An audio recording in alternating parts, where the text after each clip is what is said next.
Peace, family. Y'all know who it is. It's Dr. Bakari K. Lumumba, the progenitor of LumumbaSpeaks.com, a Black empowerment initiative where we believe we could gain a competitive advantage by always betting on Black.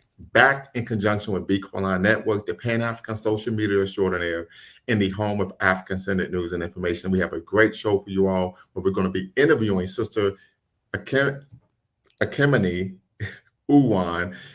Her article, she wrote an article back in 2022 titled Hidden in Plain Sight, a Single Black Women's Manifesto. That's actually the book chapter, but she actually wrote an article. So family, what I'm going to do is I'm going to read her bio, then we're going to bring her in.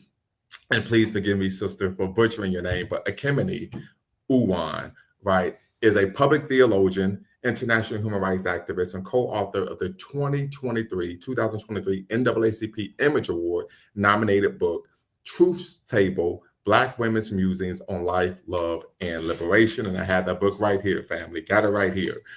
She co-hosted the award-winning podcast, Truth's Table, and Get in the Word with Truth's Table. Uwan is a 2022 Aspen Ideas Festival Fellow and a 2023 and 2024 Fellow at the Aspen Institute. She serves as a special advisor for the Aspen Institute's Racial Justice and Religion Collective. In addition to being an NAACP Image Award-nominated author for outstanding literary work, Ekemini is a charter member of the International Civil Working Group of the Permanent Forum for People of African Descent at the United Nations. Uwan is a reparations activist whose work spans the globe, as she has advocated for global reparations on behalf of Africans and African descendants on the floor of the United Nations 3, not 1, not 2, 3 times. Her writings have been published in The Atlantic, The Washington Post, The Huffington Post, Black Voices, and Hallmark Mahogany, to name a few. Ekemini has appeared on MSNBC in the Griot, and her insights are quoted on NPR, CNN, New York Times, The Washington Post, and The New Yorker, among other publications. As one who is passionate about theology, Ekemini has a fierce commitment to the gospel and its implications for issues pertaining to reparations, racial injustice, anti-Black racism, and white supremacy. Ekemini believes that theology can and does speak to our present-day culture, social, and political issues. As a result, she often speaks, opines, and writes about the aforementioned for various online publications. Ekemini's voice has been sampled on Lecrae's album, All Things Work Together, and on Show Baraka's The Narrative. She enjoys spending quality time with loved ones and working out in her spare time, as do I, body by, I know that's right. As a self-proclaimed part-time fashionista, she has a penchant for thrift shopping. Sister Uwan, how are you doing today? You're muted. Let me unmute. I'm good. Very good. Thank you for that introduction. Thank you so much. And it's Ekemini. Yeah, Ekemini. Yeah, that's right. Wonderful. I got it right. Thank so you. I know you on a time crunch, and we're going to dive right in, family. Sure. As I stated, I became aware of your article via Dr. C. Hassan Johnson. He did of course, reaction video, of course, to the article. And of course, your article was titled, and I'm going to bring this up for everyone just so that they can see. Sure. Righteous Discontent. Mm-hmm. Yes, right. Oh, I got to add it to the stage. Okay. Righteous discontent, why single Black women who want to be married are not more broken than anyone else. Black women are ensnared by interlocking social structures that render them single for far longer than they intended, with fewer interracial dating options. Theologian and author Ekemini Uwan writes. So, of course, this is written in May of 22, family. I will put the link in the chat if you want to check it out. But so the question here, and we're going to get started, is one, what is a public theologian, and how did you come to such a profession? Yeah. So, yeah, it's quite a question. So yeah, I was actually born and raised in California. I tell a little bit of my narrative because I think it's helpful about understand my social location. So born and raised, in the church, but the faith really hadn't become my own, the Christian faith. I want to be specific about that until I was in college, many years later. But I grew up on the pew and whatnot. But it really wasn't until much later that the faith became my own, and I really had my own personal relationship with Jesus Christ, the brown-skinned Palestinian Jewish God man. And so I'm grateful for that encounter because Jesus changed my life. And he is actually quite literally the center of everything that I do and informs all of my work, actually. And so when I was in college, I came out, I did business marketing, went into sales, did the corporate stint and was making money, had a house, all those things, right? All of the things. And it wasn't until the day before my birthday, I had lost my job. They got rid of my whole sales team. I was in pharmaceutical sales job at that time, making pretty good money, doing well, going to church, working, serving. Like that was really my routine. And the day before my birthday, I lost my job. They got rid of everybody. It was very traumatic because it's unexpected. It comes out of nowhere. Yeah, that'll shake up your world. And so I was just like, all right. I was thinking and praying like, Lord, what's up? Why is this happening? And just through praying and thinking about what the next phase was, I was sensing that the Holy Spirit was saying, ministry, but I didn't understand because I was like, well, all I do was spend hours in church. I was at a Pentecostal church at the time. So, anything about the Pentecostal church, you're there for a long time. So, so anyway, so I was like, okay. I was like, well, I'm teaching, I'm teaching people in the word because I like, I love the word. And so I was like, okay, maybe I need to go to school to learn more. Maybe that's why you did just go a bit deeper. And so feeling like that was a sense, of where the Lord was leading me, I went into seminary and I picked up my whole life from Los Angeles. I'm originally from the Bay Area, but moved to LA for college. Then I had been living in LA for 12 years, I think. Picked up my whole life and moved to Philadelphia to attend seminary, 4-year program, learning Greek and Hebrew. What institution was that? It was Westminster. Okay. Theological Seminary. And so I went there, 4-year program. Didn't know what I was going there for, to be honest. I didn't feel a call to be a pastor or anything like that. And so I was like, what am I doing here? I'm just walking by faith. Maybe it'll come to me. And then Black Lives Matter, popped off. Actually, 2012 was kind of, when Trayvon Martin was lynched, and so I started getting pretty heavily into that movement and all that whole trajectory of that whole time under Obama and what was happening then. So I was speaking out and writing a lot, about BLM, anti-Blackness, state violence, and all of those things.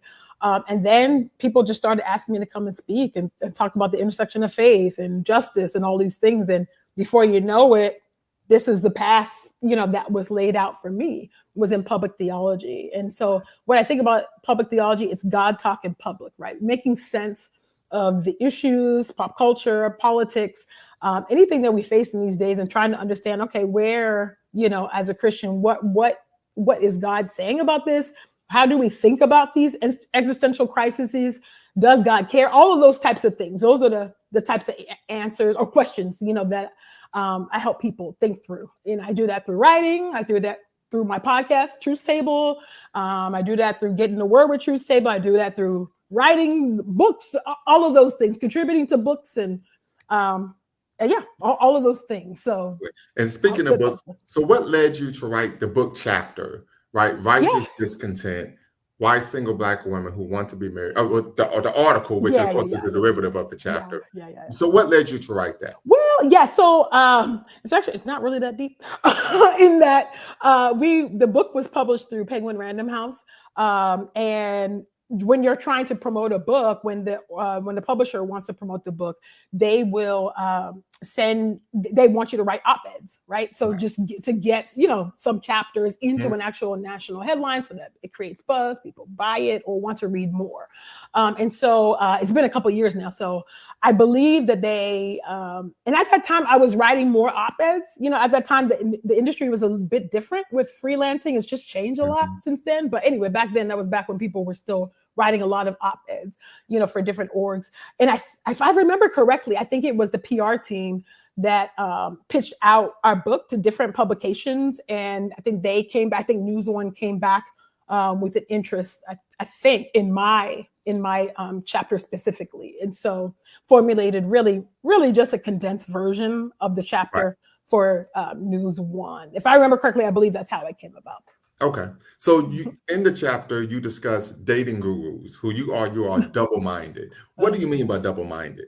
Yeah, well, in that chapter, I talk about how some of the dating gurus will say, "Well, you need to have sex to keep the man, right?" Or no, don't have sex too soon, right? Or Right. you need to, you can't be a wife. You can't expect to be a wife if you're a girlfriend, right? You know, it's like, wait a minute, but don't be a wife yet because you're not one. So you need to be a girlfriend, and you need to show, or you need to submit. And there's just a lot of double talk. You know what Right. I mean? It's a lot of double talk. It's like one person says one thing, or that same person saying the same thing, and then a month later they're changing their mind They're and saying say, "No, something completely do different. it this way," right? And so that's what I mean. You know, when I say when I talk about double-mindedness, right? And so it's like, wait a minute, which one is it? Is it Uchi Wally or One Mike? I know I'm dating Right. myself, Right. but I mean, Okay. All right, Jay-Z. You're a Nas fan. You better stop it. I'm a, I am a, you Leave know, him alone, right? no, but you know what I'm saying? It was like, which one Yeah, is it? Which one? What absolutely. y'all want? You know. So Right. anyway, So let me ask you this, yeah. and I'm gonna ask you, kind of, throw some names out there. Yeah. Who are these dating gurus? Yeah, so I feel like there's been some generational shifts. I think Mhm, when I earlier in the article when I was talking about that frenzy in the early 2000s, it was mhm. definitely Steve Harvey. Yes. That was definitely one. I would say even some pastors, right? Even Mm, that kind of threw some of those little things out. So like even at TD Jakes and like oh my gosh, John Gray, I think okay. is his name, would sometimes throw that stuff out. And then there was also Kevin Samuels, of course. Who else? There were some others, and then there's also people just in the YouTube verse, which I will say, I'll admit, I'm not in the YouTube universe, You're not in but the YouTube streets, right? I'm not. I'm really not. But the ones I'm talking about, your feminine energy and your masculine energy, and I'm like, oh my goodness, it's a lot. Like Right. I think it's just a lot of undue burdens, not just on women, but I think also on men in some ways, where it's just like, y'all, this is a lot. Like, this is a lot. And so anyway, those are some of the gurus that come to mind. There are others, I'm sure. Of course, then there's the people that are influenced by Kevin Samuels. So even though he's now passed away, deceased, but there's many that he's informed, and a lot of his philosophy is still permeating, Right. the YouTube or just even the dating zeitgeist. Right. Mhm. So in your chapter, you state that your singleness is an enigma. Oh, uh-huh. Yes. Have you ever discussed with men why a courtship or situationship that you mentioned in your chapter did not progress to a relationship? Yeah. Well, I mean, so I will say this was written a while back now. Yeah. So I do want to say it was maybe, let's see, a book takes a while to come out. So this was written. I must have written this in 2021. Okay. Technically, if you think about the book writing process. So 2020, actually, Mm, maybe 2020, actually, okay. or 2021, somewhere there. It takes about 2 years for books to come out. So yeah, it might have been 5 years ago. I can't believe that. But yeah, I also talk about in that book. I talk about ghosting, right? The phenomenon Yes. where people just Cut you off. completely cut you off. So there's some situations where the guys just I didn't hear from them anymore. Like just completely, I have no explanation, because I really don't know what happened. I ain't heard from them since. Then there are some who maybe didn't say, but there were some people where they were like, well, I think I found where they've said one guy would in particular would say, I've enjoyed our time together, but I think I found somebody, that I actually am going to pursue toward marriage, right? Which that's not a great feeling, but okay. And that woman happened to be much lighter than me and happened to be racially ambiguous. Like, okay, interesting. We have our preferences. Mhm. But when that's happened like twice, I'd say that's happened about twice in my dating experience where somebody would leave or say there's nothing wrong. And then I'm like, okay, fine. I mean, it's not great. It's not a great feeling, to have to part ways, but hey, I just trust, I'm a woman of faith. So I just trust that God knows what's best for me, and that's all right. But then you see them going with somebody that's lighter, you're like, well, what's going on here? And colorism is one of those things that people are not proud to admit, or sometimes they're not Right. aware. They're also not aware that they have Right. that, or if they are aware, there's shame about that. So they're not going Mhm. to say I'm a colorist, right? But I know from my own experience that there's been some of that. that has gone into play. The others, some of them, we had spiritual misalignment. So some that were just not, we just were not as yoked, evenly with regard to matters of the faith, and that's Right. critical. So those are some of the examples, if you will. Okay. Understood. So you mentioned that you like to travel, work out, attend do. festivals, enjoy concerts, even attend academic lectures to satisfy your intellectual curiosity. Mhm. Can you share what you think a man that you would desire would want in a mate? Well, that's tough because I'm not in their mind. I mean, I can, it's hard. I can't really. I don't think I can answer for them. Has that ever been articulated to you? I mean, yeah. They say, and they have said, like, oh, okay, like, oh, I love, that you move around. I love that you're, smart, right? I love your faith. I think it's admirable, right? They've said those things, but I think that maybe when the rubber hits the road, maybe sometimes it's too much. I don't know. Right. It could be. I am public. I have a public footprint, and I think that there has been some of that. I have had I would say one guy in particular who wanted to be, I don't know, who wanted to be the star in some ways, if that makes sense, and me fade to the background as opposed to us just walking together side by side. And so that's always a problem. And sometimes it felt like there was a competition. I'm like, I'm not competing with you. I'm not going to compete with my partner. I really believe in mutuality, and we're building together and walking together. But I think that sometimes people have not always done the work that they need in order to be able to be secure within themselves. And that's the work that I've had to do too, because of the ways that I've also internalized, which I talk about in the colorism chapter. The audacious perseverance of colorism is the first chapter of the book, because it sets the foundation for this chapter and so many other things in our world as Black people. But I've also had to do the internal work to make sure that I'm also secure, uprooting some of that colonized, thinking and internalized, white supremacy that led me to believe that I wasn't desirable or that I was ugly. Because real quick, I would argue it. I wouldn't argue that it's white supremacy. I would argue that it's anti-Blackness. And the reason why I make that argument is because these concepts and ideas about Black people predate white hegemony in the world. Yeah. Oh, sure. Yeah. So I would argue it's so look. How is Black female singing? Black female singing is traumatic. Well, yeah. I would say the dating apps are pretty it's a lot. So I would say I have found that on the dating apps in particular, and if I remember correctly, I just remember just hearing a couple months ago. I didn't get to look this up before I came on here, so you'll have to check me. But I know that there is like a class action lawsuit actually against these dating apps for the ways in which they're discriminatory, and it's just I have found that I have experienced objectification on a lot of those apps. Thinking people are, well, I guess in this case, men, right? Because I'm a heterosexual woman. Black men sending unsolicited pics of their gender. Gotcha. Okay, so unsolicited advances, sexual advances, not at all warranted, at all in the conversation, not uninvited, right? Without consent, all of that. And that's very traumatic. And I would imagine very triggering if somebody has a history of sexual abuse or sexual assault.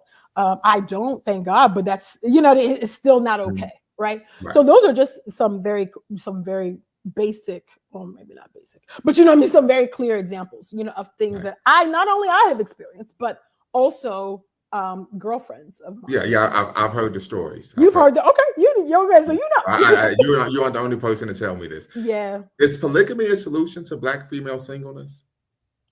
I don't think so. I don't think so. That it causes some real issues, and I know in my own family history that was something that our family had moved away from. When they were back in Nigeria, I mean, of course, generations, ago. But yeah, it could cause some real issues, in there. So I don't think that's the solution. I don't think men are more of a prize than women. And so I personally, I'm just like, why would I want to be one of several? That for me is not, it's not an option for me. I know other people have different views, but it's not for me. So, okay, just asking. Mhm. You Sure. discuss structural realities that seek to destroy the Black family. You discuss Diane M. Stewart's book, Black Women, Black Love, America's War on African American Marriage. I've written a book. I've even had students of mine read, of course, aspects of the book in my class on African American history. Oh, of Dr. Stewart's book? Or yes. Yours? Okay. Mm-hmm. Yes. What are some of those structural realities that Dr. Stewart speaks of? Yeah. So some of the structural realities is that she lifts up, of course, mass, incarceration. Mass incarceration, yes. Yeah, and she lifts up, the war on drugs, as well. Of course, also the way the welfare system was set up in such that it actually broke up. The Black, two-parent household. Those are some of the things that she lifted up in that book. And I was grateful. I'm grateful for that book because it really helped me. Because there were sometimes you're just thinking like, am I imagining these? Am I imagining these things? Am I tripping? Is it just me that feels like this situation is beyond me, or outside of me, outside of just doing your own internal work, which everybody has to do. I believe in everybody having to do that. And so anyway, I'm grateful for that book and her insight, particularly as she has Jamaican roots. I thought that was interesting too, as somebody who's like first gen and contending with that. Right. So, but one of my students and a sister from Ghana, she disagreed, right, with much of her, of course, her opinion in the book, particularly if you talk about mass incarceration, right? Okay. And the argument the sister made was, well, I don't want my husband or the father of my children to be incarcerated. I'm not going to date or, of course, procreate with a criminal. Okay. And I said, you have a point there, right? We know Black men are hyper-targeted in terms of the carceral state, but we also know that only 4%, according to Amnesty International, which is the most reputable source of data on wrongly incarcerated persons, only 4% of people who are incarcerated are wrongfully incarcerated. So I would make the argument, and there are several, that if you don't want to, have a loved one or your partner be ensnared by the carceral state, the best way to do that is not be with someone who's a criminal. Yeah, but I don't know that it's that cut and dry. I mean, I know people that I grew up with that were impacted by the carceral system. You know what I mean? For simply having weed on them. Now, I mean, this was in the 90s, but so things. It was illegal. Sure. But I mean, yeah, it was. But I mean, I don't. I think there's a difference between somebody having some weed on them. I'm not saying I'm condoning doing illegal acts, and somebody murdering somebody. I think those are not the same thing. So I don't. And so I get the point. I understand not everybody. It's not a locked up. Like my aunt will be like, "What did you do?" Okay, my aunt has this little line to that song. But I think that something like that. I have just seen that happen. With people that I grew up with, with where I was in California, in the Bay Area. Now, you remember that 3 strikes law? Yes, I am. Okay, so I'm sure you know. But there was if I could, there was a reason why the 3 strikes law came into existence, right? And that was because of the rise in violent crime, particularly in urban areas, right? To where even the Congressional Black Congress was like, hey, we need this law because people were being killed over starter jackets, Barclays, Jordans. I remember, of course, I was a kid at the time. I'm quite sure you were a child. My brother had a starter jacket, right? He got a summer job, and my dad literally stole the jacket from my brother and threw it away out of fear that he would be killed for the jacket walking to school. Sure.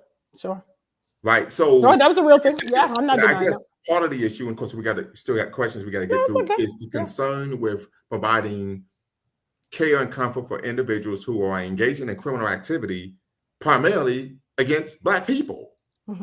Right, the people who are being victimized look like you and I. Sure. So that's not someone I could advocate for. Right, there's something to consider. Sure, but I think that I think about Brian Stevenson, Edie of Equal Justice Initiative, and how he often says that we're more than the worst thing we've done, right? So if somebody has murdered somebody, it does not necessarily make them a murderer in perpetuity. Somebody that has robbed somebody doesn't make them a thief in perpetuity, right? I do believe, in redemption for people. Now, I'm not saying, okay, free them all. I'm not a prison abolitionist. I'm just not, I'm not, I have comrades that are, I am not.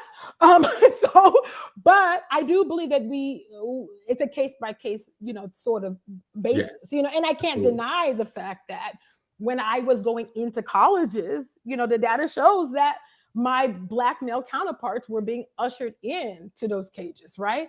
And so, of course, not all of it.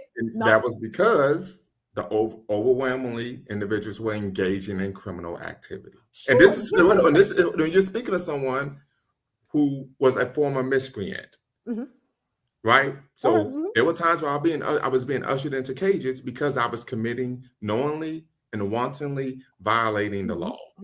It wasn't a situation in which I was a political prisoner or I was innocent. I was actually doing the things I was being arrested for. And the 96% of the individuals who are incarcerated are there because they actually are guilty, not because they were littering. We have to be honest about this. And I would argue these typically are individuals that you don't want to have in the community. You don't want to have around children. You don't want in certain families, right? Because of the adverse influence they can have on the young people. So that's something I disagreed with her in the book. On the book. Yeah. Okay.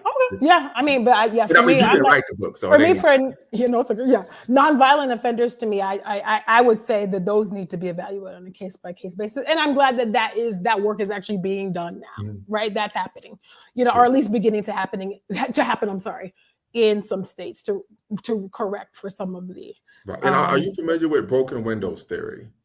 It sounds familiar. Yeah, so it's a sociological theory that posits that when low-level crime is able to take place, particularly nonviolent crime is able to take place in the community, it brings about high levels of crime, right? And they used to argue if there's a broken window in the neighborhood, in a home, if that broken window isn't repaired quickly, it could lead to street-level criminal activity, open-air drug markets, and before you know it, violent crime. And as a result of that, there's a domino effect, right? You're going to have, of course, white flight. You're going to have a Black middle-class flight.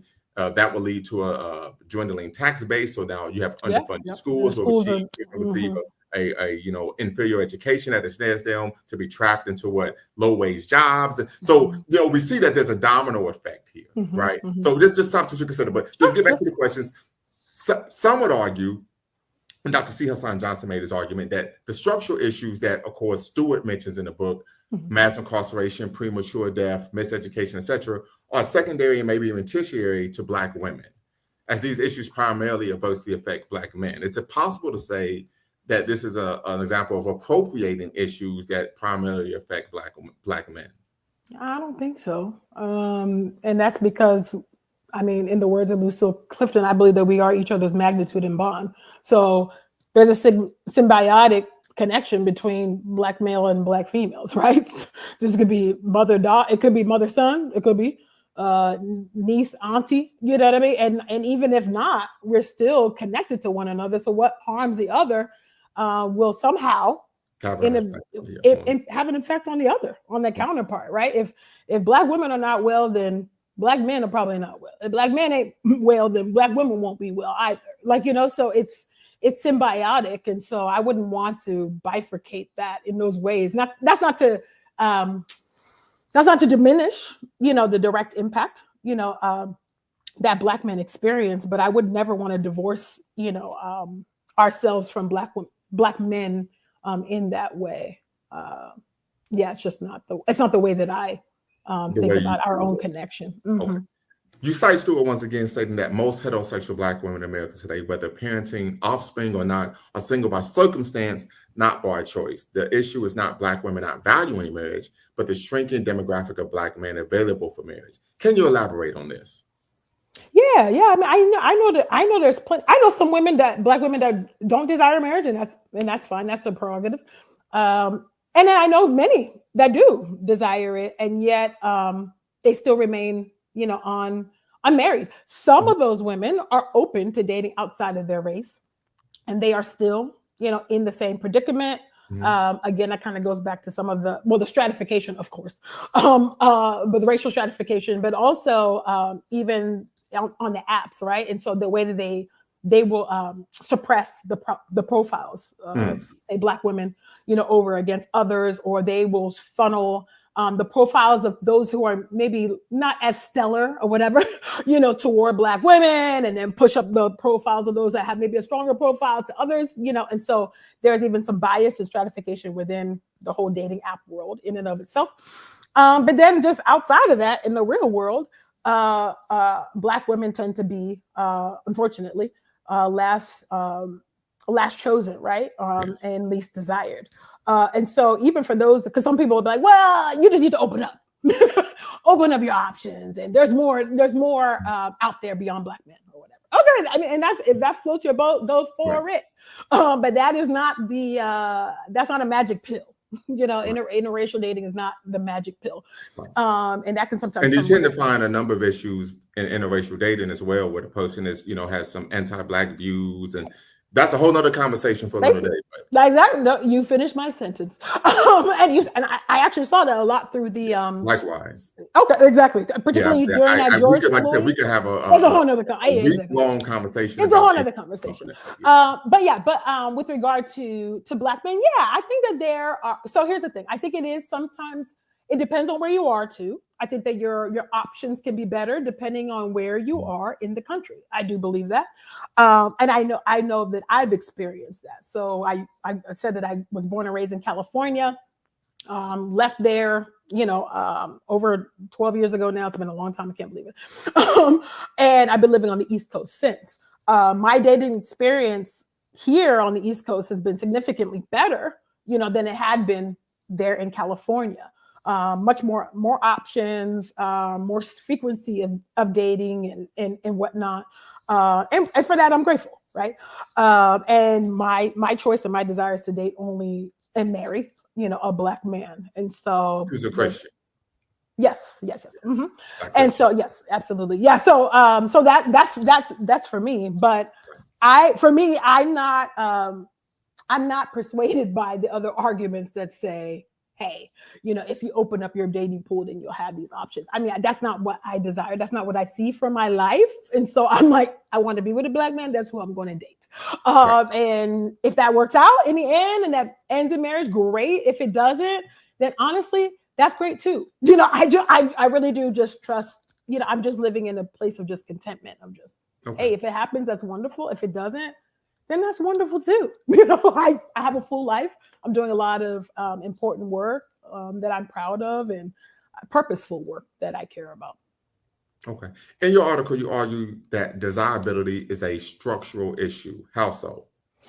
Yeah, well, when you think about the European, beauty standards, right, and the ways in which Black women, and I talk about this in the colorism. In the colorism, chapter. Sorry, I was about to say article. My chapter. I talk about the structural ways in which dark-skinned Black women, are less likely to marry in comparison to their light-skinned, counterparts. And then actually, it even impacts our income. I believe the article I cited says that dark-skinned Black women make $6,000 less than their light-skinned counterparts. So I was like, this actually gets to our livelihood, not only our love lives, but also our livelihood. And both of those things are very important, but our livelihood is very important, right? And so I think in some ways we can gloss over that and not actually see and count the cost. Like, this is not somebody that's just, they're whining because they need more self-esteem, right? Or they need, maybe, I mean, that might be in the mix, but there's actual real material implications, for dark skin women, and then of course there are those beauty standards, right? Of at least in our day now, it was like Kardashians, right? Who kind of made this whole, the whole BBL movement become like a thing. The Kardashians. We don't They don't get any play over here. I'm just saying that they, because that's why I think it's important to be with a person who's black-minded. Sure, I agree. But the point I'm trying to make is, especially being in California, by the way, particularly in LA, huge, and so no pun intended. But because of who she is ethnically and the way that she was built, that kind of threw up that made that the standard for whatever reason, and people flocked and have been flocking and sometimes dying in an effort, to actually attain, right. And those are body. Individuals, of course, we know who have insecurities with themselves. Sure. And I would argue, of course, aren't black-minded. So you cite in Stewart's book, once again, that upwardly mobile Black women lack the opportunity for love and marriage within a socioeconomic group. However, the U.S. Bureau of Labor Statistics belies that argument, as the data shows Black men ages 18 through 65 still earn more than Black women. What do you say to that? Okay. I'm just okay. I know that I've dated men that sometimes make more. I've dated men that sometimes make less. I think that on the whole, Black women are still the most degreed up, demographic. So and that has implications sometimes in relationships, depending on whether their partner is is secure and can celebrate that, right? And sees this as a team effort. But sometimes those dynamics can come up, into those relationships. Hopefully it doesn't, but sometimes it does. Right. And we do know oftentimes, and I've even experienced this at one point when I was underemployed, that having degrees doesn't equate to a socioeconomic status. Hey, hello. Exactly. I think anyone who has a degree has been there.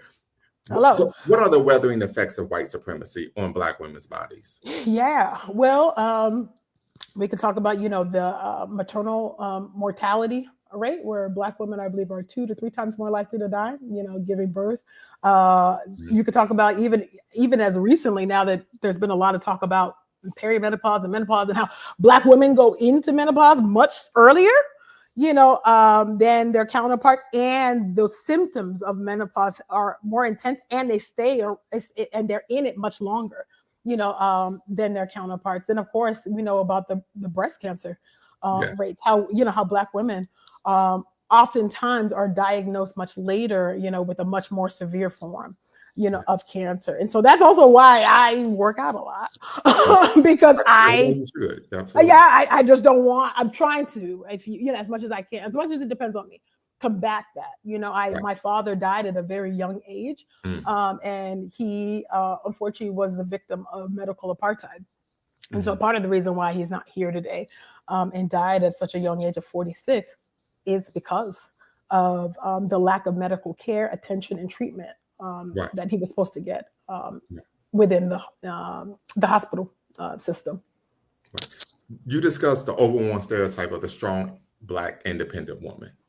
You also briefly mentioned the stereotype of sapphire in your treatise. Are you aware of the origins of the sapphire stereotype? I talk about sapphire, and I talk about Jezebel, because I'm gonna get to that. Okay, because of what I have also experienced on those apps, right? And so this sense in which people presume a hardness or a sassiness, right? A sense in which you want to put a man in his place. And I'm like, that's not how I approach my situations. But, people, coming maybe with, some baggage and some things, which we all, nobody. Or their experience with Black women. Yeah, that's what I mean. Yeah, that's what I'm saying. Yeah, their baggage. That's what I'm saying. The baggage from dealing with other Black women, right? Yeah. Instead of taking this person, that you're dealing with on their own accord, right? And learning them, instead of having that experience, from the past. And I'm not saying that there aren't not Black women that, don't, operate in that way. Of course, we're not a monolith, but having that map onto this next person where it's like, wait a minute, can I get a chance to just be who I am? And then you make your judgment, right? Or even being propositioned, right? Because of this image of this hypersexualized, Black women, right? So that is why I bring that in, because I know of my own personal experience with that, and of course others too. But yeah. Okay. And so, there's a concept called ratchet feminism. We kind of talked about this offline yesterday. A great book to read about ratchet feminism. There's a book titled "When Chicken Heads Come Home to Roost." Oh yeah. Dr. Jones. And so I would make the argument that on a nominal level, these characteristics of the Sapphire and Jezebel have been embraced, right? Ratchet feminism actually posits that embracing these stereotypes, these essentializing Black women, actually is empowering. So I'm gonna play a brief video very quickly.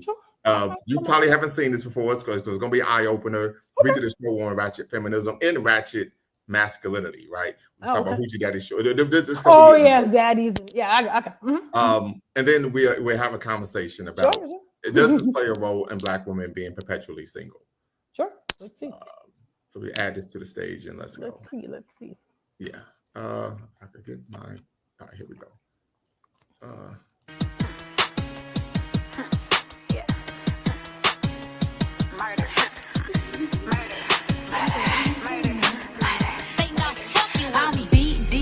Nigga, baby, daddy free. That mean I ain't got a nigga, baby, coming out of me. So I'm ABORTING. On my way to the clinic, I forgot the plan B. Let's go. Bitch, I got murder on my mind. Let's go. Bitch, I got murder on my mind. Let's go. Yeah, bitch, I got murder on my mind. Let's go. Murder. Bitch, I got murder on my mind. I forgot the plan B. Ain't no nigga cuffing me. You can't put me on the shelf, bitch. I'm outside with the team. All these bitches having babies, but that ain't finna be me. Said he wanna settle down, niggas selling all these dreams. He got 1 kid, 2 kid, 3 kid, 4. Bitch, he cheaper by the dozen if his ass have any more. And I'm only 25, still got a couple years to go. I don't need a babysitter, cause this baby gotta go. It's a shortage on the milk, and them diapers be expensive. I ain't tryna be a MILF, so I swallow all his children. I got hyphy in my blood, so you know I'm big pimpin'. Niggas tryna fall in love, tell them niggas I ain't with it. I done took care of niggas, now it's time to care for me. Rearrange the alphabets and skip the L's, I'm a P. I be on these bitches next, they like Nick, I can't breathe. VVS is in my Cuban, and my wrist is AP. Let's go. Yeah, bitch, I got murder on my mind. Murder. Bitch, I got murder on my mind. Bitch, I got murder on my mind. Let's go. Bitch, I got murder on my mind. I'm BDF, nigga, baby, daddy free. That mean I ain't got a nigga, baby, coming out of me. So I'm ABORTING. On my way to the clinic, I forgot the plan B. Let's go.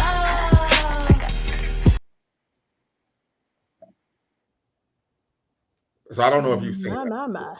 I have not seen that. So, who is that? It doesn't matter, right? Okay. Tiffany, but and so this is going to kind of be rhetorical, but of course you can answer. That was a lot. Yeah. And I would argue that the embrace of ratchet feminism has contributed to Black women's singleness, right? On a macro level, we talk about Black women twerking at the slave castle in Ghana, right? We've seen videos of Black women twerking at grave sites here in America at funerals, right? The baby that would make a reasonable man say, you know what, I don't want to marry you. If you're behaving this way publicly, right? We talk about stripper culture gone mainstream. Yeah. Right. We could talk about the public and private normalization and contempt and disrespect for Black men. Right. I think what's his name? Rebecca Lynn Pope. She was on a platform. She's being interviewed and she says, well, Black women we're running circles around Black men. Why would a man with a modicum of self-respect say, I'm going to seek a relationship with someone who's going to speak negatively about my demographic group publicly? Yeah. Right. Yeah. Well, I think those are two different things. It's I'm trying to track. You're saying Rebecca Lynn Pope. I think that you. Yes. You said Black women are running. She said Black women are running circles around Black men. Okay. And the question was about, well, why are Black women single? And then she says, well, we want to be with Black men, but we're running circles around them. And so that type of low level and disrespect. I see those in some ways in two different things. Let me deal with that one first. I personally abhor the gender wars, between Black men and women. I believe, and it's not just my own belief, it's not just my knower, but it's there is some real social manipulation on social media that begins to that helps to foment, you know what I mean, the tension between let me say heterosexual Black men and heterosexual Black women, and that we actually did a show about that with oh my gosh, Isosa Osa, who is the founder of the Onyx Impact. She looks at the way disinformation, misinformation, and the way it's used and weaponized against the Black community online. So I thought, and if I could, because I'm going to give you a chance to provide a report, but we've got 10 minutes left. One of the arguments that Dr. C. Hassan Johnson makes that it isn't just that, but also he argues that these views of Black men are shaped by public policy, years of public policy. Sure. He argues, years of public policy in terms of, resources being allocated to Black women, programming, so on and so forth. Sure. And that's played a role as well. So very quickly, I want to read an excerpt from his article, then I want to get your response. So this was an article he wrote on his platform. It's titled, "Okay, I'll Allow You to Serve Me." It was written February 27th, 2025. But he argues here, he says, the superiority complex of Black women versus empirical data, right? Truthfully, both employment and entrepreneurship has not offered macro level Black economic stability, particularly on a multi-generational level. And this is not accidental. Black economic viability has been under attack since Reconstruction. Facts, it has been undermined at every turn by policy and violence. You can lose your job or working for a person or institution in a heartbeat. Similarly, the overwhelming majority of Black entrepreneur businesses never make it off the ground. And without inherited wealth, much of the time we're starting and running businesses on fumes, even without brick and mortar addresses. These are all true. What Black men have been trying to tell Black women is that the only way we can do this is together, like our grandparents and great-grandparents did. But this narrative of you have to make more money than me, 6 figures to be worthy, your money is my money and my money is my money, stifles cooperation and trust, because we've made little headway on those two fronts in the last 65 years or so, considering gynocentric welfare, higher education, and white-collar employment options. The men have been throwing up their hands and sought peace on their own. Honestly, we drug our feet too long before getting to this point.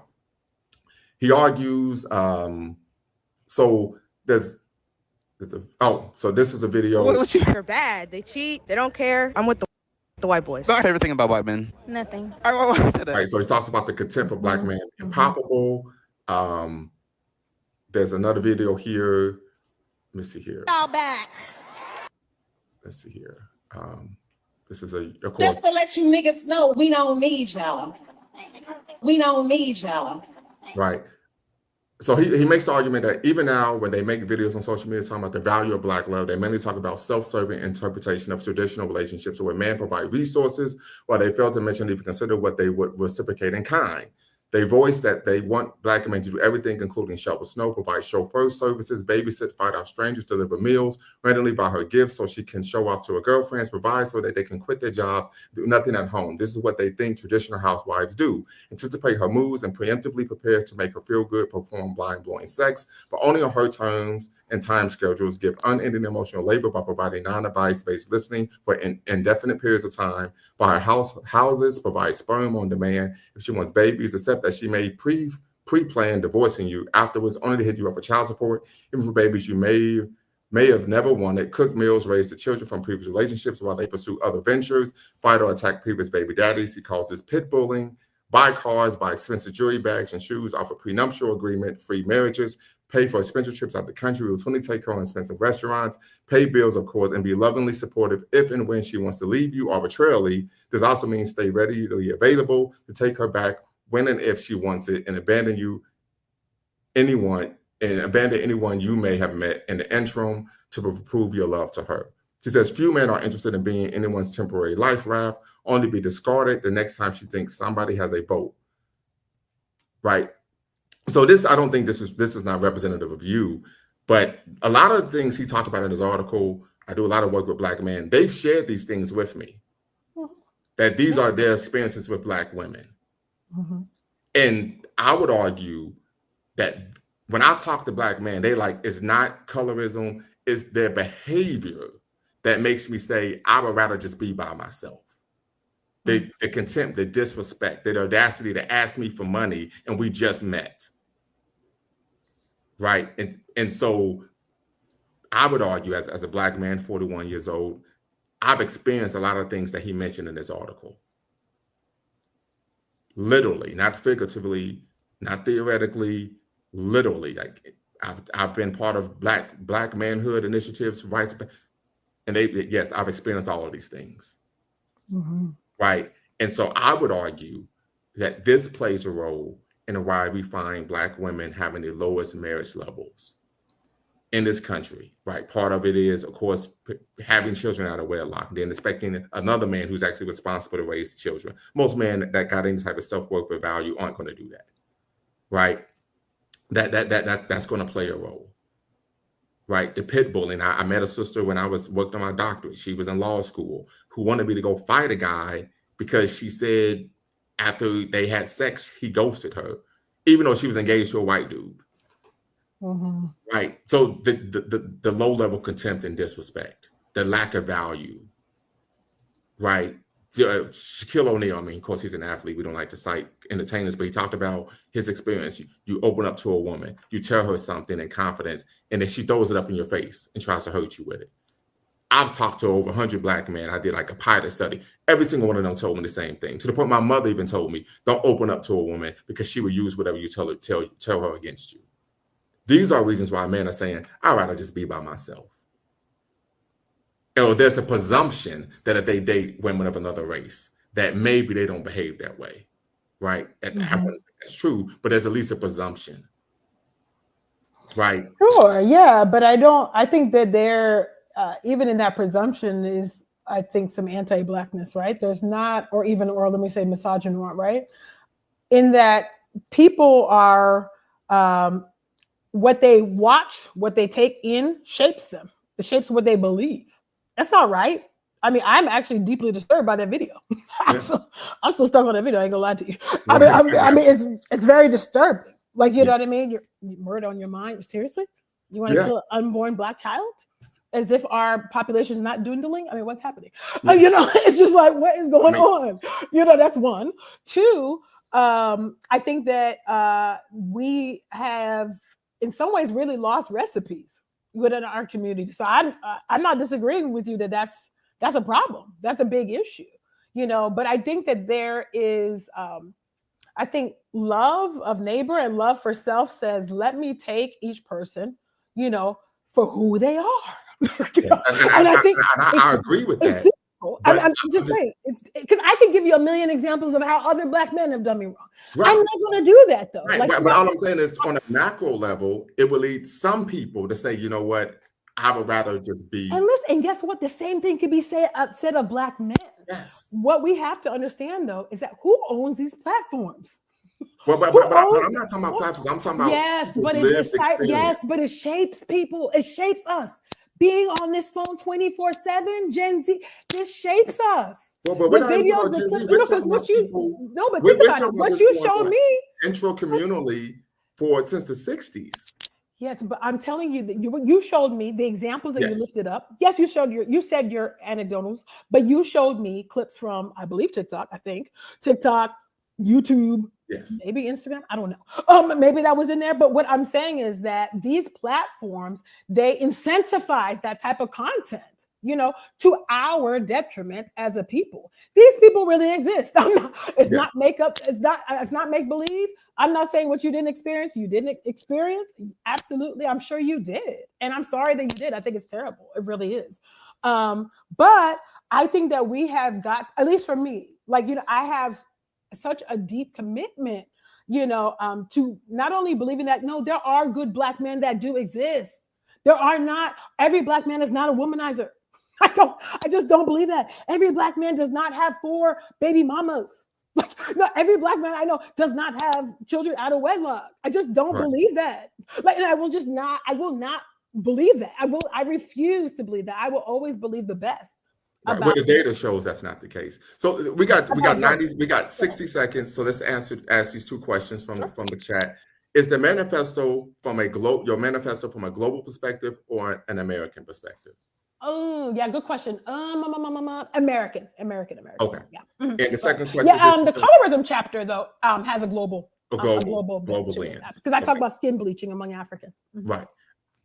So Mr. Sandman, he's from Philadelphia to Illidale, formerly your home. It sounds harsh, but women don't care how nice and how good of a provider. They just care about spontaneity and excitement. They're addicted to emotional stimulation. So I don't know if this is an That's issue. just a comment. I mean, I don't think that's true I don't think that's true for everybody. I'm sure that's true for some.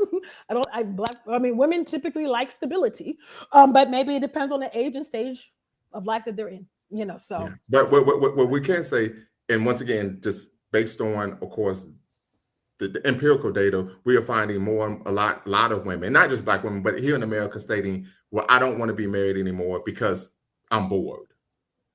Right. So we're finding that women nowadays we're finding this on not desiring stability, that is boring to them. I can speak of 12 brothers who had stable marriages, and a woman just said, you know what, I want to be a summer, I want to be, what's it called? Hot girl summer?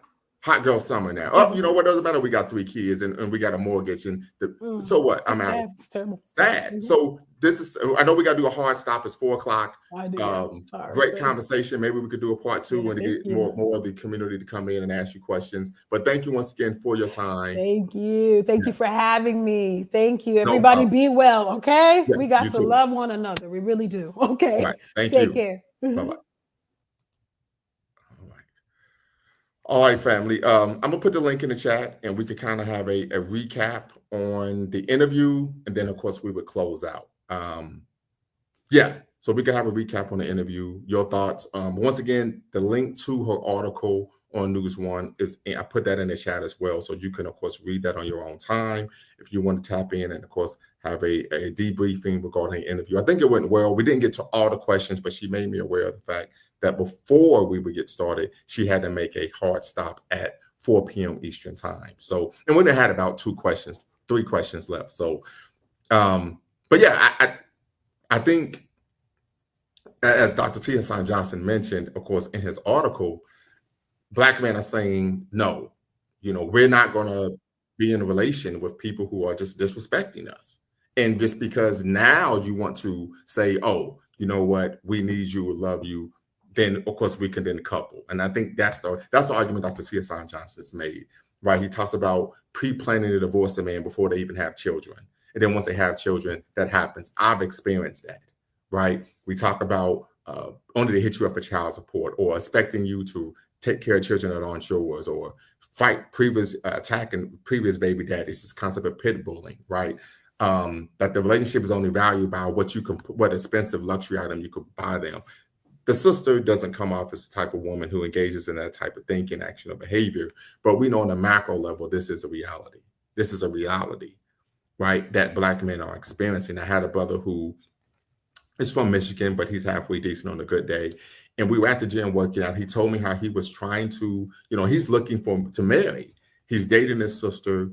And then she tells him, well, listen, I know you have 2 children from a previous marriage, but if you want to marry me, you're going to have to get another job and pay all of my bills.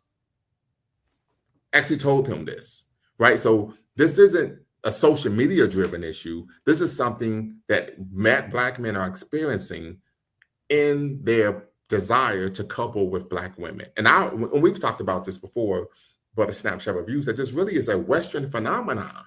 This concept of discarding men, your value is rooted in what we like to call this concept and idea of what John Henryism, your ability to have your labor extract capital from your labor to provide material comfort. That's a problem, right? So, and like I said, this isn't something that is Gen X or Gen Z. This is something that we find has been going on since the 50s and 60s, and it's been shaped by public policy, the contempt and discontent for Black men. Right. So let me bring this back up, family. And then, of course, we close out if no one taps in. But we talked about this, right? This concept and idea of, right, we see this here. Just to let you niggas know, we don't need y'all. We don't need y'all. 20 years later. Man, we want all y'all back. Right. And we tend to find this, and this is something Dr. T. Hassan Johnson talks about, is that when the younger, but then when they get older, oh, we want to cooperate, we want to get along with you. No, right? You're only doing this because it's self-serving, not because you actually care about me and want to build a genuine, functional relationship. right? And so these are some of the issues from a Black nationalist perspective, right? That Black men are saying, you know what, I'm not interested in being with particularly American women, Black women in America. This is why we find passport border brothers being an actual issue, because you know what, the socialization is different. The respect for men is different on the continent or in the Caribbean than it is in America, or it is in Europe or Canada, right? What we call the Western world, or from an economic standpoint, the global North. Now, these are issues, right? As to why Black men are saying, you know what, I'm throwing my hands up. Well, we're finding, you know, young men, 10, 11, 12 years old, that's talking about how they're being disrespected. I can call my son being 10 years old and wanting to go to movies with a young lady. He gets in trouble. His mom says, you can't go. He informs the young lady, I can't go to the movies. My mom said I can't go. The young lady engages in a verbal textual tirade, but she's talking about you ain't a strong man anyway. And if you was a real man, you'll be going, like, what are you talking about? My son was like, what the hell? Right? So we find that some of this is socialization, right? A lot of this is socialization. It's not TikTok, it's the home, right? If you're talking about gynocentric households in which men are devalued and their only value is the ability to convert their labor into capital to provide material comfort, right? This is why when you talk to Black men, they would tell Black women, particularly men who have any modicum of self-respect, I don't want to be with you because of the way you behave. It has nothing to do with the color of your skin, even though colorism is an issue. It doesn't have anything to do with the texture of your hair. It has to do with the way you behave, the way you act, the way you treat me, the way you talk to me, right? I did a show on K. Michelle where she says, well, we need to get married, and da-da-da-da-da-da. And then she says, well, you all complain about how we talk to you. Stop being soft, right? So this lack of care and concern for the man. So what he wants isn't important. And so once again, it's gynocentric, it's selfish, it's solipsistic, and it's self-centered. And a lot of men are saying, you know what, I'm good. I'm good. I'd rather not be with you anymore because I'm not going to live my life in which I am suffering the indignity of disrespect on a diurnal basis. That is why. That is why. Right? So a lot of times when we're hearing these things, it's self-serving. When I push back, and of course she even admitted, she said, yes, these issues do primarily affect Black men, but she argued that, of course, we are linked together. But we find on a macro level, in a communal level, Black women don't think that way. They actually promote themselves as if they're members of a separate race, right? But when it comes to, okay, now mass incarceration is an issue because I can't get a date. It's not mass incarceration issue because this brother's behind bars, right? It's an issue is because I can't get what I want. So once again, we see it to be self-serving and solipsistic in nature, which is extremely problematic, right? But the other issue is, hey, right? Don't be dating a criminal. It's not difficult not to date a criminal, not to be with a miscreant, right? And a lot of times we find women choose to be with a miscreant for the reasons that Brother Sandman mentioned, the excitement, right? The mystery, right? That comes with that. And of course, the expectation of easy money. We know criminals tend to not be very intelligent. And so this may be someone that I can, elicit material goods from, and of course, manipulate. So these are issues, right, that play a role. And in my opinion, of course, there's empirical data to back this up. When you talk to Black men, they're saying, this is why I'm going to date Black women from other countries, because the way these women act in this country is extremely problematic. I've even had some of my female students say, yeah, the issue is our behavior. It's the way we act. I had a female, and I said, well, you said it, not me, right? You ain't gonna give me lose my job. But she said, yeah, the way we behave. It plays a role in the fact that we're single, because men who have self-respect, men who are doing things for themselves, don't want to be with someone who behaves that way. I can recall when I was an undergraduate, there was a sister who was a graduate student who wanted to go out. So we go out to get a bite to eat. We're having, some philosophical, intellectually stimulating conversations on the phone. We go get a bite to eat. She's like, well, I'm about to turn up. And what do you mean? She's like, so she was behaving in an untoward manner. And I said, hey, that's a problem. I don't like hanging out with people who behave that way. She says, well, I'm going to be myself. I said, okay, well, you could be yourself by yourself. Right. And I left. right? We find women defending Black women's behavior of twerking at the slave castle in Ghana. We find women defending twerking at a gravesite at a funeral. Anything goes. So this is the type of behavior where, like I said, a man with a modicum of self-respect, any type of motion, right, is going to say, I don't want to be with someone who behaves that way. Because when you're in a relationship, you're not just representing yourself, you're also representing me, right? So I would argue, and I've had conversations with, family members about this, where they say, yeah, I mean, it's not colorism, it's not misogynoir, right? It's the behavior that plays a role in why we choose to be by ourselves, right? My uncle told me a situation where he makes really good money, 6 figures, almost $2,000, $200K a year. He tells me that he has a situation in which he has a young lady he's seeing. She moves in with him for a period of time, and he's paying for everything and says to her, hey, listen, I would like for you to vacuum the floor while I'm gone at work. So she doesn't touch the vacuum. He gets home, hadn't touched the vacuum. And then when he comes home and says, hey, why didn't you vacuum? She says she curses him out in his own home. And even though he's paying all the bills, he said to myself, oh, she has to leave. There's no way I'm going to be with someone, right, who behaves that way. Yeah. So the normalizing disrespect, right? And this is going on a macro level, right? I'm taking care of you, I'm providing for you, and you're disrespecting me. Yeah, I've experienced it. Where brothers are going to say, you know what? I'd rather go somewhere else. I didn't understand that. I'd rather go somewhere else or be by myself, right? So I would argue that these are the issues. And what tends to happen is when these conversations are taking place, a lot of times sisters are tone deaf. This sister didn't appear to be tone deaf, but they're tone deaf. And what it comes down to is just solipsism. There isn't a care or concern about what the men want. It's all about what they want. We're supposed to just, fit into their fairy tale life, right? And so men want to feel valued. Men want to feel that they're important.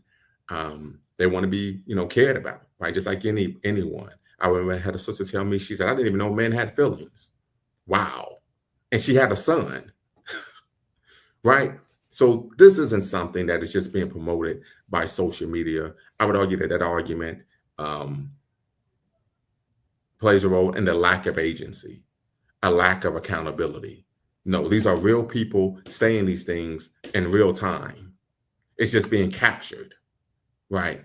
And like I said, men with a modicum of self-respect saying, I'm not going to be with you because I see how you behave. If you're behaving that way publicly, what in the French toast are you going to do behind closed doors? So these are things to consider. But once again, this concept that you have to make 6 figures to be worthy of me. Your money is my money and my money is my money, right? It stifles cooperation and trust, right? Black men have instead sought alignment with women who don't have that collective philosophy or going monk altogether, as the contempt and misandry from many Black women has become too extreme, arguably becoming a feature of Black women's social culture, right? Job insecurity, right? He argues, even now, when they make videos on social media talking about the value of Black love, right? It typically is a self-serving interpretation of traditional relationships where men provide resources while they fail to mentionally consider what they would reciprocate in kind, right? Respectfully, I wasn't able to get to this. When I read the article, read the book chapter, there was never a conversation about what the man would get in return. It was just about what she wanted. They voiced that they want Black men to do everything, including shovel snow, provide chauffeur services, babysit, fight off strangers, deliver meals, randomly buy her gifts she can show off to her girlfriends, provide so they can quit their jobs and do nothing at home. This is what they think traditional housewives do. Anticipate her moods and preemptively prepare to make her feel good, perform mind-blowing sex, but only on her terms and her time schedules. Give unending emotional labor, providing non-advice-based listening for indefinite periods of time. Buy her houses. Provide sperm on demand if she wants babies. Accept that they may have pre-planned divorcing you afterwards, only to hit you up for child support. Even for babies you may have never wanted.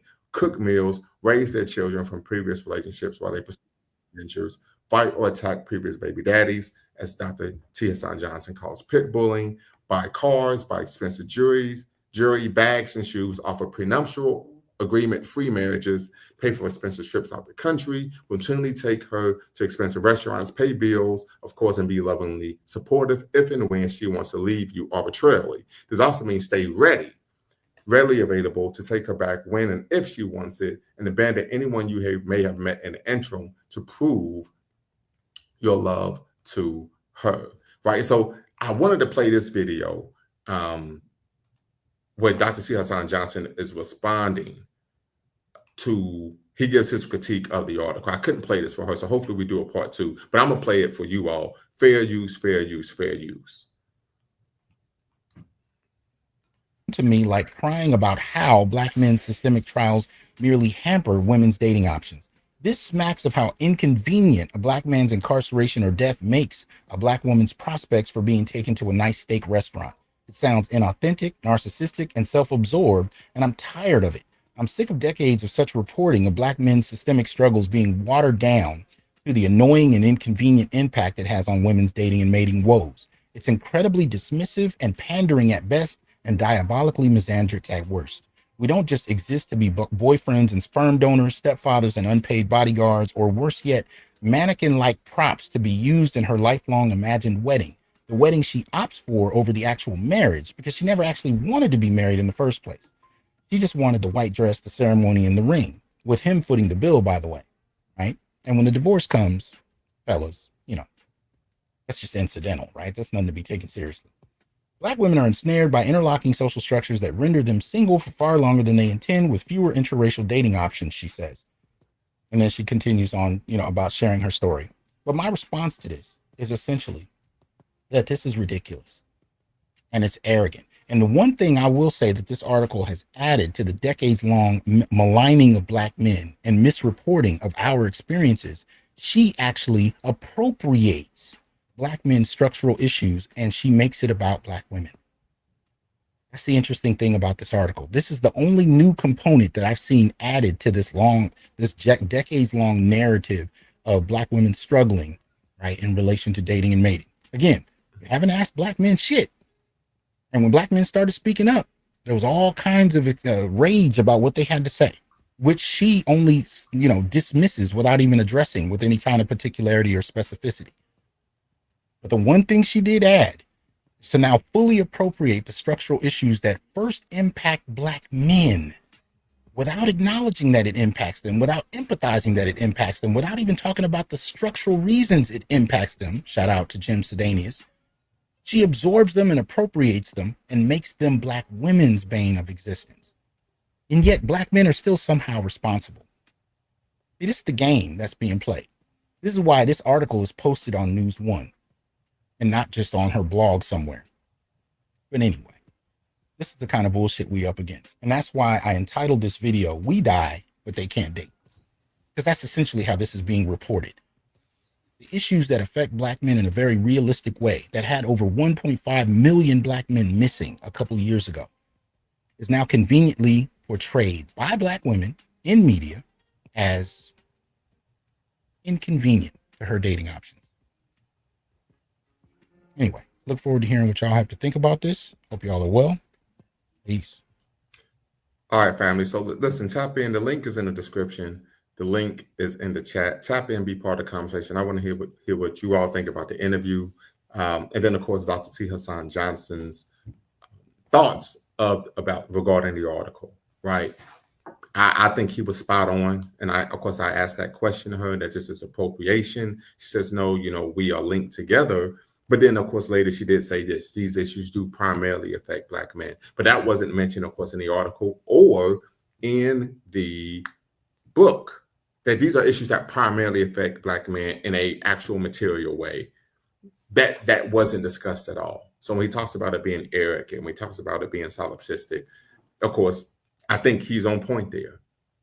But in the appropriation, of course, of Black men's issues. If you all haven't, please get the book, Solutions for Anti-Black Misandry, Black Flat Blackness and Black Male Death, The Black Master's Turn by Dr. T. Hassan Johnson. Many of you who watch the channel know I interviewed him last October regarding, of course, his book. But one of the issues that we find, and he talks about this, the fifth form of anti-Black misandry in chapter 3 is appropriation, right? That individuals will appropriate issues that primarily affect Black men and then make it about themselves. So definitely tap in, family. The link is in the description. The link is in the chat. Tap in, be part of the conversation. I want to hear what you all have to think, what you all have to say, your thoughts regarding the interview, and of course, Dr. T. Hassan Johnson's thoughts regarding the article.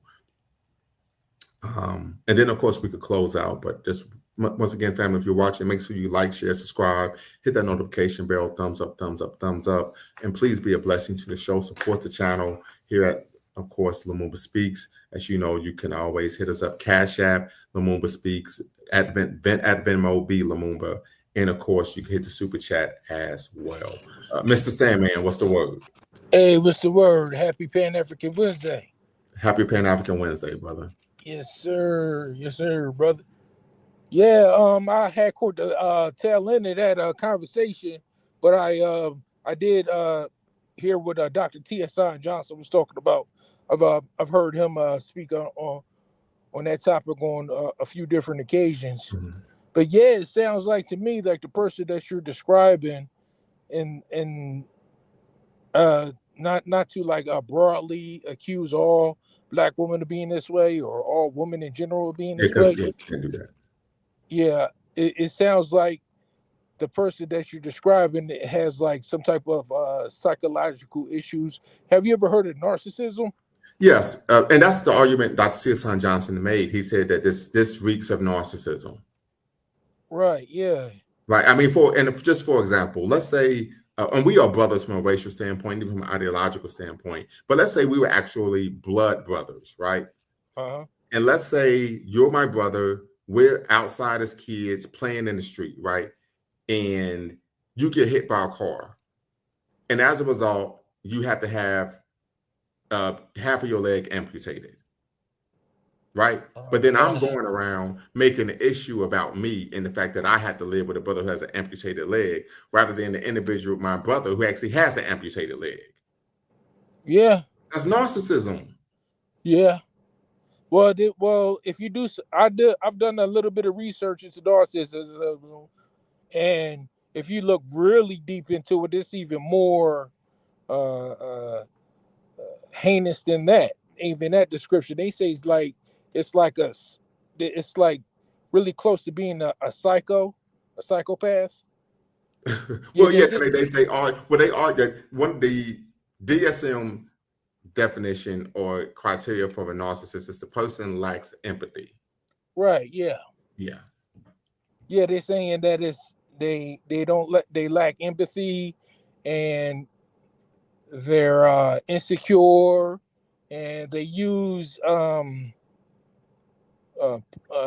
they'll use anything in their means to gaslight or to accuse people of things just so they can have control of them, because they feel like if they're out of control of the situation that, you know, that person's going to leave them, or if they're out of control of the situation that, you know, the person will realize that they're just really insecure or weak, and then they might decide that they're going to leave them that way as well. So a lot of it's like based in insecurity and lack of empathy, and they're smart enough to they have a tendency to really read you, spend a lot of time reading you and paying attention to you to find out what get you going, or what gets you angry, or would it get you emotionally involved, and then they like to push those buttons to see if they can still control you with it. So right. So and real quick, I didn't get to ask this question. Hopefully, we'll do a part 2 because one of the things she mentions in the book chapter was that she argues that she cites the Bible as a source of hope in finding marriage and love. And she asked the question, which is a rhetorical question: does God love Black women? And she identifies the story of Hagar in the Bible, and she says Hagar was my ancestor, an example of that God loves Black women.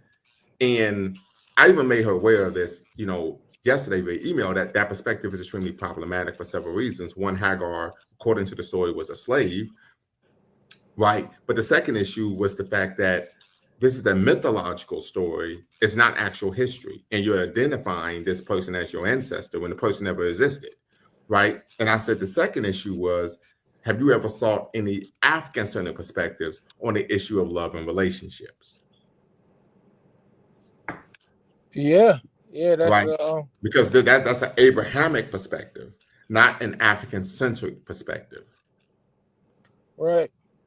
Yeah. But I couldn't get to that because she, like I said, she made me aware of the fact that she had to do a hard stop at 4 p.m. Eastern time. And so we couldn't go over. But I would argue that an issue was the fact that, once again, one, this isn't actual history, it's mythology, right? Two, right, I would argue, you're a Black woman, you want to be with Black men, you may need to operate from an African-centered frame of reference, not an Abrahamic one. And the reason why is because we know Christians, of course she's a Christian, have the highest divorce rate in this country. So we know that's not working, right? It's not working if you want to have a long-lasting marriage. It's not working. Right. Yeah, I mean,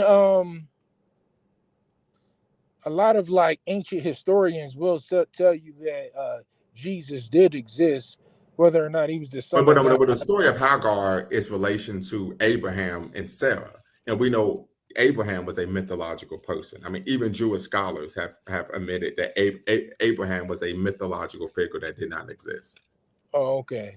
Yeah, so that's what I'm referencing. And so Abraham had Hagar, he had a son Ishmael, and then he had his son Isaac with Sarah, according to the biblical narrative. And Sarah had an issue with Hagar hanging around, and so she had them become vagabonds. And the story goes that Hagar prayed to the Abrahamic God, and he said, okay, I will make a great nation of your son. And he actually created like some type of creek where they could drink water. And the narrative from an Islamic perspective, and you know this, is that Ishmael is the patriarch of Abraham, of Arab people. Oh, okay. Yeah, right. Yeah. But once again, this is all mythology, right? And it's not even African mythology. No. You see what I'm saying? So it's like, if we're going to operate from a perspective, let's operate from an African-centered perspective, not a perspective that centers someone else's culture. Yeah, it's almost like, I don't know, they just love that victim mentality or something like that, to that effect. I don't know. It's like, I don't know if it's the victim mentality or if they just love the drama, that the feeling of being, in the bad situation or something, the drama of it. Because you know that guy Tyler Perry, it's like every movie he makes is always about a Black woman in a dramatic, theatrical sense. And that's why, I don't mean to cut you off, but that's why I pushed back when she said, well, Black women, we want structure. I said, you may want structure, but on a macro level, we're not seeing this. Right? You had women calling into Kevin Samuel's show, think you could think what you want of him, stating publicly, I was married. My ex-husband was a great father and a good husband, but I broke up with him anyway because I wanted to have fun. Yeah. Right? Oh, it was boring. We see women going out on TikTok, right? And you might say, okay, the algorithms are playing games, but these are real people in real time saying these things, that having a family is boring. Yep. So men are rising up and saying, why would I even take the chance? Yeah. Well, would you say that if you went to like one of the Muslim countries in the Middle East, do you think their women are as belligerent as the American women are? Not. Of course not. And so the issue is, and this is, like I said, when we talk about Black women's singleness, they don't focus on the primary issue. Their behavior. That's the primary issue. It's the behavior. Yeah, it's like they have so much freedom in the American culture. Right. I've seen there are sisters that I've met before who were cool, right? but they were socially awkward, or they weren't very feminine. Yeah. Right? That's going to play a role. Or they weren't good in the home. They couldn't cook and clean. And I'm not saying that's all a woman does, but most men are going to say, I want to be with someone who can put together a good meal. Right. Right. Yeah. So the actual issues, like I said, because they, like Dr. T. Hassan Johnson said, they don't talk to Black men. On the macro, they don't ask the man, okay, well, what is the issue? And if you say these are things I want, well, you don't have a right to have a perspective. You're just being patriarchal and misogynistic. So once again, dismissing your concerns, what you want, which is what he talked about. The relationships tend to be self-serving. Right. Well, another issue that we're having, if we're like going to, accuse the feminist movement of causing so much trouble in a Black family is with so many Black women in today's world in the United States being unmarried. Like if you are married to a Black woman, most of our friends are going to be single women, and Right. they're going to influence her to act in the fashion that they're acting. Right. And In they a manner might be that like, isn't conducive to having a healthy relationship. Absolutely. yeah, Matter of fact, I had a former student come in today, and we was talking, and she was like, yeah, I hope one day, I have children. And I'm like, well, you're going to make sure you're married first. She says, well, if that's what God wants. I said, no, you decide if you're going to be married first. You have agency. You are the one who decides, hey, you have to marry me before you put baby in me. That has nothing to do with God. Right? So the lack of agency, right, is a problem. Yeah, and it's a culture, and it's pervasive. Yes, it is. It's pervasive. And it's become normalized that having children out of wedlock is socially acceptable. Right. And part of it is, we saw with Brittany, whatever that woman is, she said, well, it's stepdaddy season. I just get somebody else to be the father. I remember a woman on Kevin Samuel's show, he said, well, listen, if you can't afford to put your children in private school, they won't be able to go to private school. She said, well, I think I'm gonna be able to do it anyway. He said, well, how so? She said, because some men just want to be stepdaddies. Right? They don't respect us. Right. They don't see any value. They don't actually value us. So like I said, these are reasons why if a man hears that, he's gonna say, you know what, absolutely not, I'm good. Like I said, Rebecca Lynn Pope stating, and I could bring it up, where she says, well, we're running circles around men. And then you expect a man to want to be with someone like that. Let's see here. If I could play this. All right, here we go. I'm gonna bring this up, family.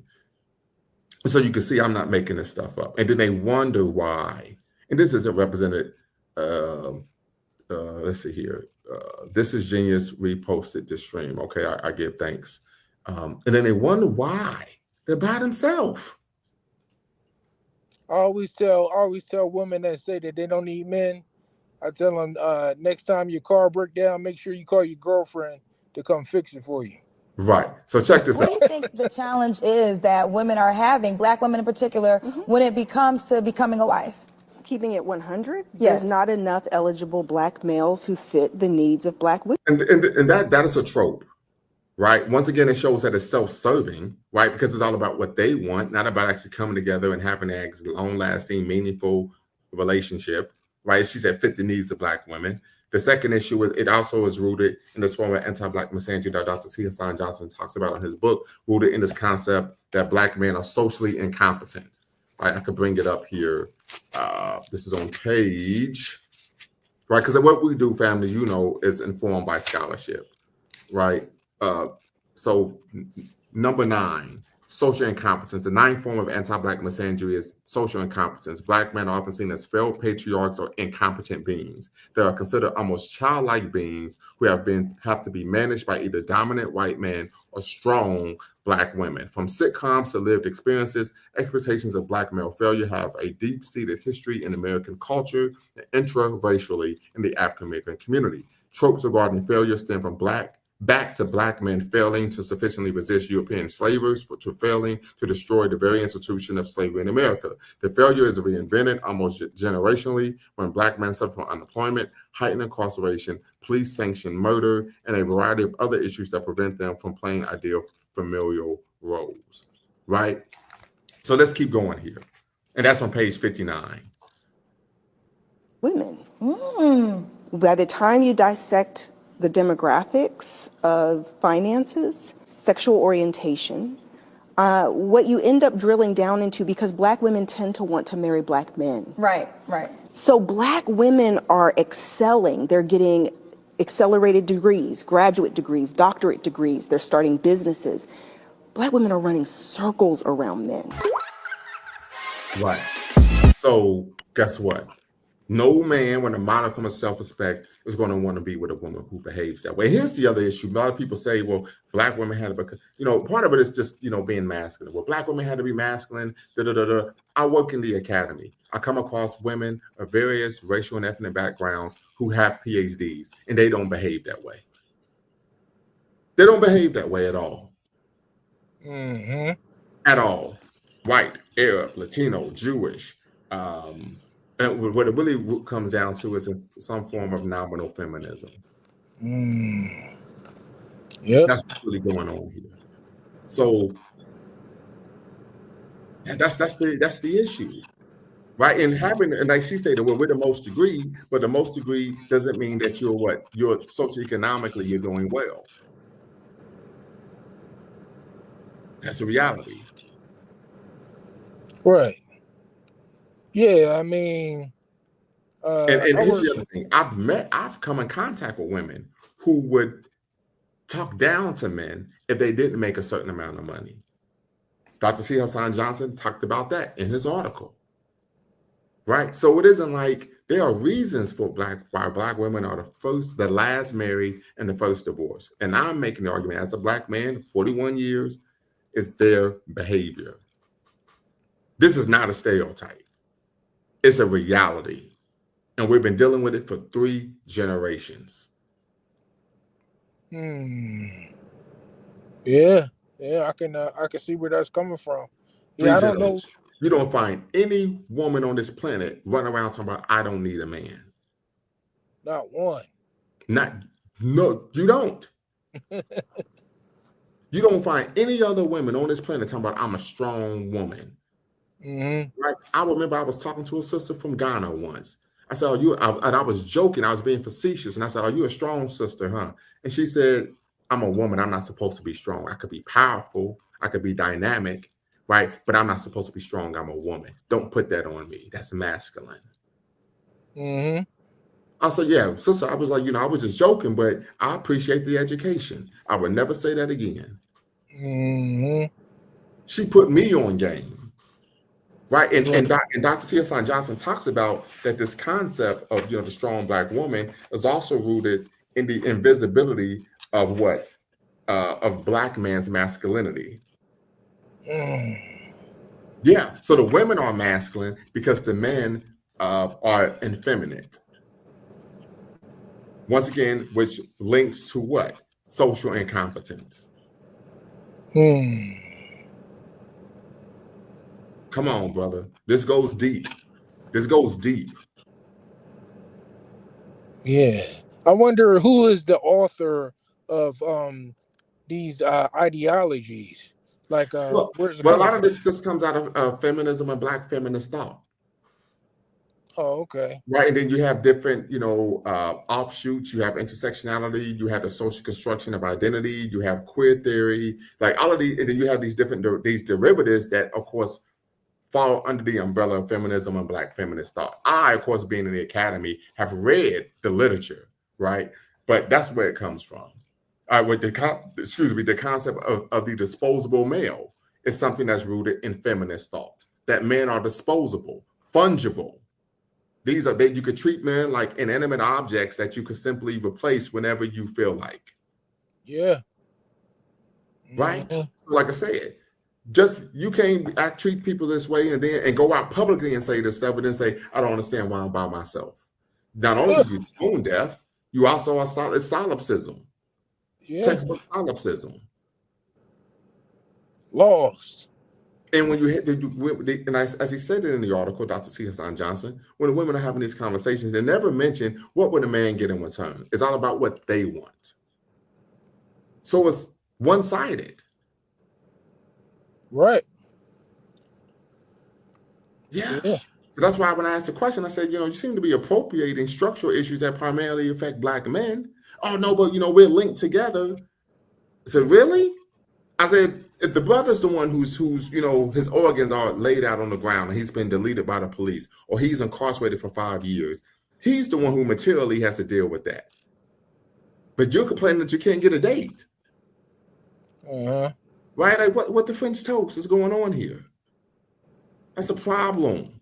Or she talked about the welfare system, linked Black women to perpetual singleness. Well, no, it actually provided Black women with benefits while Black men didn't receive state provided benefits.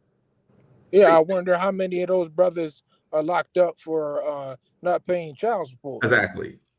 Right. So, I mean, let's be real here. You're getting state provided benefits, right? Material benefits to provide you housing and food security. The brother doesn't get that. Right. He has to earn it. Yeah, he has to earn it. Mm-hmm. What are we talking about here? I don't know. Yeah, literally. So, I remember I've watched Kevin Samuel's show. Once again, I have my critiques of him, but he asked a woman, she calls into the show and says, "What do you want?" Her response was, "Well, men don't know what they want." He says, "Well, irregardless or irrespective of if men know what they want or not." Right, the word is regardless, not irregardless, right? What do you want? To be honest with you, I don't know what I want. Right, but the go-to is simply to what? Bash Black men, to speak ill of Black men. Yeah, well, that's a tendency. That's one of the symptoms of a narcissist. They have a tendency to project their low comings or downfalls on the other person. Yes. So they'll say that the Black man don't know what they want, but the truth is they don't know what they want. They're projecting. They're projecting. Yeah, right. these are real issues. Real issues.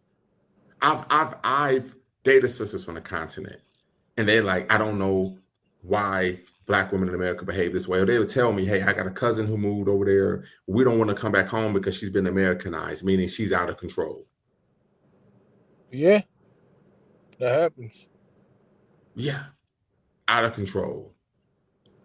Right? And if you say something about the problematic behavior, or you're being patriarchal, you're trying to act like a white man. In traditional African societies, everyone is held accountable for everything that they say and do. Right? So now you see this push against structure, this push against actually having a systematic way of doing things. Right? But this actually is an outgrowth, in my opinion, of feminism. Like I said, because I read the feminist literature that argues that structure is an aspect of patriarchy. Okay.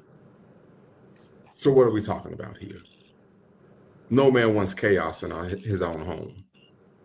Well, civilization can't operate in chaos. Right, exactly. That's you can't what animals do. Another thing that we find, and Dr. T. Hassan Johnson has talked about this, is the concept of the husband-son, where women who are credentialed, socioeconomically they're doing well, know that the way they behave, they can't attract a man who's on equal footing. So they will purposely get a man who is basically a hobosexual, be in a relationship with him so that they can what? Verbally and emotionally abuse the guy and make him homeless whenever they want. This is a real issue. Yeah, hobos is called the husband's son, not the son husband, but the husband's son. Oh yeah. Absolutely. Because once again, if you have a PhD and you're making 6 figures and you meet another brother, he's not going to stand for you acting like you ain't got no damn sense. He's not going to stand for the neck rolling. You ain't going to tell, you ain't going to go for that. When he has the option of getting a woman who is going to be fit, feminine, and cooperative. So they go for the husband son. This is a major issue. Major issue. I've even had women tell me, I can't be with you, you're too smart. Meaning, which actually means I don't want to be with you because I can't manipulate you. Yeah, basically. right? We have videos of women going around talking about how men are dumb, men are dumb, men are dumb. Mm-hmm. Right? And then they say, I don't understand. I met a sister once and we were talking on the phone and she was like, men are trash, men are horrible. I just hung up on her. So, well, why the hell are you on a dating site if you think men are trash, men are horrible? Right? Some men are dumb, but that don't mean you got to disrespect the brother. Right? And the other thing is, how are you going to be in a healthy relationship with someone if you don't think highly of them? So check this out. What's your favorite thing about black men? Nothing. Black men suck. They're bad. They cheat. They don't care. I'm with the white boys. What's your favorite thing about black men? Nothing. Why say that? I don't like black men. Not very many meet my standards. What's your favorite thing about black men? Nothing. They're just terrible. Even when you just said that, because I'm thinking about the guest that we just had, she admitted that, her father wasn't a productive father, which I guess justify why she is allowed to say negative things about black men. It's okay for black women to say stuff like that. Like, they will critique a lot of black men sometimes with, oh, you must hate your mother. Like, we get that a lot. You must hate your mother. But they said it to me, I must hate my mom. Yeah, like black women accountable. When black women have these negative thoughts about black men, nobody says you must hate your father. And it's clearly true. Yeah. That one experience can cause you to have a whole hatred towards men. And for some reason that's valid. But when a black man is not allowed to have that same experience with his mom.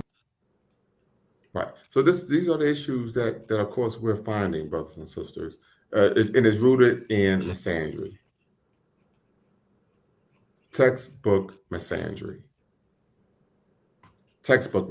So just be aware of it. Don't fall for the gaslighting, right? To where all of a sudden now, right, oh, we need to work together, we need to build. They don't believe that. Go get yourself a black woman from the Caribbean or the continent. Seriously, right? We even saw when brothers started engaging in passport bros, became passport bros. Oh, the black men are colonizers, right? Well, was it colonization when Terry McMillan wrote her book that became a movie, How Stella Got a Groove Back? About black women who were 40-something going to the Caribbean and they developing relationships with black men who were in their early 20s or late teens. Yeah. You see what I'm talking about here? Yeah. Low-lying contempt. We don't have men who meet our standards, but the reality is a lot of y'all don't meet our standards. 80% of black women are overweight. Yeah. So that's going to be an issue. Right? But once again, it's rooted in solipsism, self-centered, it's one-sided, and as I said it before, I don't mind a woman that's overweight as long as she's not like mostly fat, Yeah, well. Or sloppy. Well, you can have that one because that ain't my thing at all. At all. Because at some point it's gonna fall apart. Yeah. Seriously. But family, I appreciate you tapping in, Mr. Sandman. Make sure you hit this like, subscribe, thumbs up. Be a blessing to the show. Make sure you hit the super chat, Cash App, Lumumba Speaks, and of course Venmo at B Lumumba. It's Dr. Bakari K. Lumumba, Virginia, LumumbaSpeaks.com. And until next time, family, y'all know what to do. Always bet on black. Peace. Before you go, make sure you hit the subscribe and like button.